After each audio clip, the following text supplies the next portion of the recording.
Today, the Pentagon said that a single senator is now holding up the nominations of 319 senior military officials. That number only increasing, only expected to increase. For the first time in U.S. history, 3 branches of the military are now without a Senate-confirmed leader. That's the Army, the Navy, and the Marines.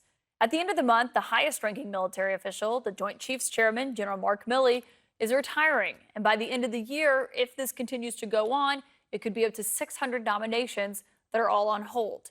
This stems from, of course, Senator Tommy Tuberville's block of all military promotions in protest of the Pentagon's abortion policy. Pressure, though, has been mounting on both sides of the political aisle for the Alabama Republican to back down. But he has said so far that he is not doing that. He said he's not budging. Our next guest is Democratic Senator Tim Kaine. He is on the armed services and also the father of a Marine reservist. So thank you, Senator, for being here. Senator Tuberville, he's not backing down. He says that's what he told my colleague Mani Raju yesterday. How do you see this actually ending? Well, Kaitlan, this is unprecedented. Senator Tuberville has a right not to like a Pentagon policy, but he's been given the opportunity to change it. We're on the Armed Services Committee together. He was given a vote in the Armed Services Committee to change the policy. He failed. He couldn't convince his colleagues to go along with him.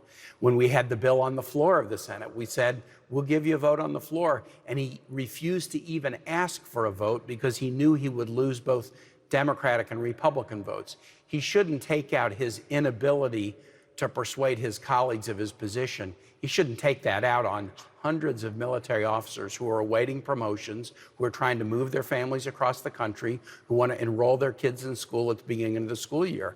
This is hurting our military families, and it's hurting our nation's readiness. 3 of our services now do not have confirmed service chiefs.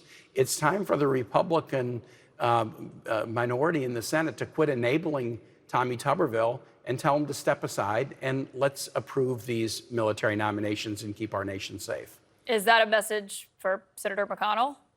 It's a message for Senator McConnell and all the Republican colleagues.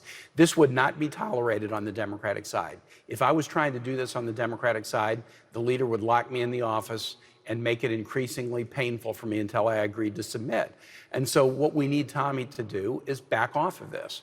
But he's not going to do it on his own, and it's going to take Senator McConnell and others forcing him to step aside. Because why would he want to hurt the military over this? And Kaitlan, if I could go into the policy that Senator Tuberville is complaining about is a military policy that says if a woman service member is posted in an area where abortion is now illegal after Dobbs and decides to terminate a pregnancy, the military will pay for her to travel to a place where she can terminate the pregnancy at her own cost, but they'll allow her to travel, pay for travel expenses. Kaitlan, we do this for women in the federal prison system. If they're impregnated and need to terminate a pregnancy, we pay for their travel. We do it for women Peace Corps volunteers. If they live in countries where they can't terminate a pregnancy legally, we will pay for them to travel to the United States so they can make their own health care decisions. Coach Tuberville wants the women who have volunteered to serve our military to have fewer rights than women prisoners and Peace Corps volunteers.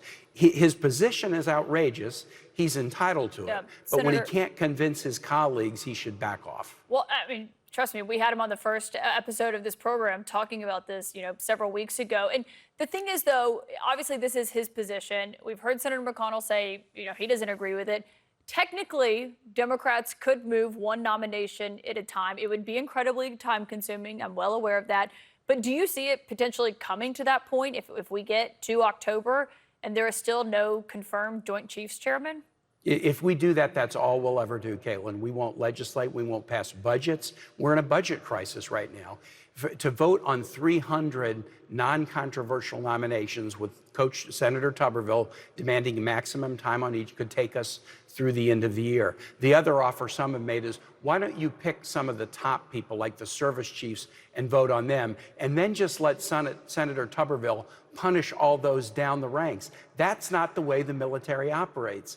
Officers say officers eat last. You don't punish the people down the ranks to advantage the people up the ranks. We need to confirm these people who have spent their career sacrificing for the country. It's the Republicans' problem to solve. They have to get Senator Tuberville to back off this unpatriotic effort, which is clearly being cheered by our enemies now as they watch this. Yeah, well, there was the 5-week recess, I would note, but I want to ask you about some CNN polling that came out today. It shows that almost half of registered voters think any Republican nominee they believe would be better than President Biden. 67% of Democrats and Democratic-leaning independents want the party to nominate someone else. I mean, are you concerned, or how concerned are you about President Biden's standing? Well, look, President Biden has done a great job as president. 13.5 million new jobs, manufacturing back, inflation reducing every day, strategies like helping seniors better afford prescription drugs. Clearly, those of us who have been here, who have been part of these accomplished. So we got to get out and we got to sell much stronger. I still believe we're in kind of a post-COVID hangover where people are a little bit reluctant to get their hopes up with some of the positive things that are going on. So look, President Biden's accomplishments have been strong. We've got to get out there and sell them.